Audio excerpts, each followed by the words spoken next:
But how is it going to be impacting our Indian markets? We have a team of research joining with us to set you up for trade, tell you which are the important stocks to watch out for, as well as the cues in the world of F&O. First up, let's go across to Vivek, who's here to tell us what are we watching out for in terms of markets. Vivek, good morning. As of now, Nifty implied open is indicating a very slight bit of a positive bias start. But is that what we should watch out for today? Good morning. Remember, Vinny, yesterday also we saw almost a 100-point uptick as far as the GIFT Nifty was concerned.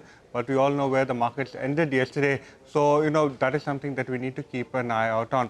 Like you've been mentioning since the start of the show, the US market actually managed to go ahead and snap a 6-day winning streak. So, slightly muted cues coming in as far as the US markets are concerned. Oil prices edged up higher, but largely flat both on an overnight basis. However, yesterday Indian markets, despite a strong start, you did see selling pressure emerge across all key indices. All of the indices managed to close in the red, and the advanced decline ratio was skewed firmly in favor of the declines.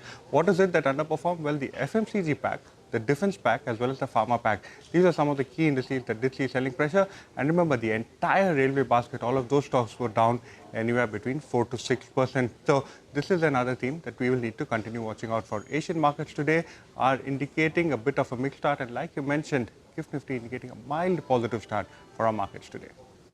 Well, thank you so much for that, Vivek. GIFT Nifty implying a 21-point uptick for the Nifty.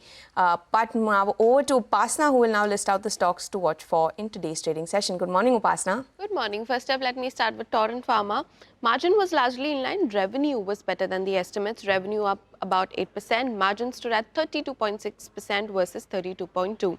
Now, moving to Dixon Tech, company reported a good set of numbers. Margin was a beat. Revenue and PAT largely in line with the poll. Now, revenue saw an uptick of 1.2 times. EBITDA margin stood at 4.3% versus the poll of 3.8%. United Spirits also reported a good set of numbers. Net profit was up 75%. Revenue saw an uptick of 9%. Moving on to Fortis Healthcare, even that stock will be in focus today. The company has reported a good operational performance, and margins have also improved sequentially and even on Y-on-Y basis. Revenue saw an uptick of 12%. Margin stood at 21.7% versus 21.3%. NHPC is the another stock on our counter. Overall, good top-line uptake, and the key projects have also commissioned in April 2025 is what the company has indicated. Revenue saw an uptick of 24.4% and PAT saw an uptick of 57% on a Y-on-Y basis.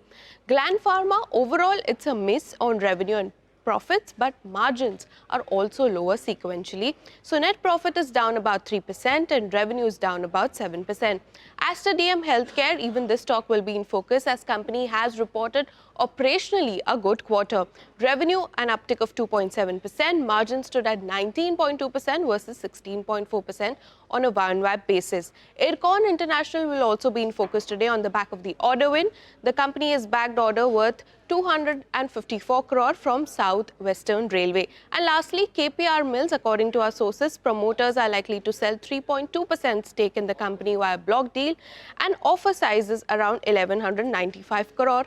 And floor price is at a discount of 10%, around 1107 per share. 10% discount to the current market price. So even this stock will be in focus today. So we'll be tracking all these stocks on our radar today.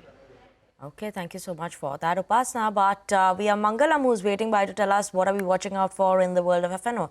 Good morning, Mangalam. Important levels to track today, given that Nifty is again closing below 25,000 even yesterday. So what are we watching out for today? Well, it was a big pullback that we saw in yesterday's trading session. The last trading session saw the Nifty and the Nifty banks see 1% of a cut. But look at the broader markets. Portfolios have been hurt as well. We have the Nifty Next 50 mid-cap index, as well as the small cap index up for you, falling almost twice as much as the frontline indices. The possible reasons for the decline could be put in three broad buckets. One, concerns around the US economy, the China interest rate cut, which would direct flows to China as against India, and finally, rising COVID cases. So we'll keep an eye out on which one of these three is more dominant in today's trading session. But all of that could be boiled down into two numbers. One, the FII selling of 10,000 crores in the cash market yesterday, and that was organic selling. There wasn't any, large trade, etc., that influenced this. And the second number is the FI selling of nearly 2,800 crores in index futures as well, where they unwound about 9,000 long contracts, added about 6,000 short contracts as well.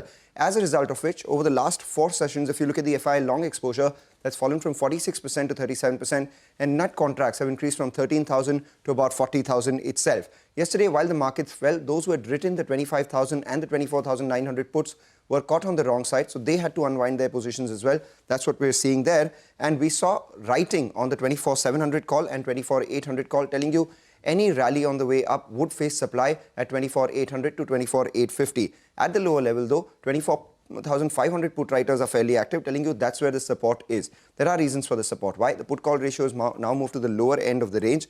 The Nifty Bank, which is below the 20-day moving average, has earlier bounced back from these levels. And the Nifty 20-day moving average is also around that 24,500 mark. So that's the next level I'll be watching out for on the way down. Stocks in focus, RBL Bank has entered F&O ban. And we have pointed out the possibility of Titagarh exiting F&O ban yesterday. That's happened along with Hind Copper, which is also out of F&O ban.